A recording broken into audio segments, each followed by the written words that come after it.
శంభో శంకర తాడికల పూడి నాదాయ గంగేశ్వర శరణు గంగేశ్వర శరణు పలుకుల పలికే ఆలయ చరిత్ర పచ్చులకి పండుగ పాత జ్ఞాపకం కొబ్బరికాయ సువాసన గాలిలో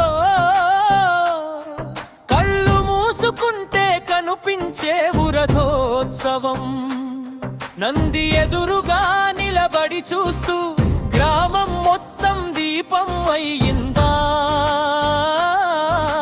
చెట్టుల ఛాయలో భక్తుల జపం ఓం నమః శివాయ గుండెల గదిలో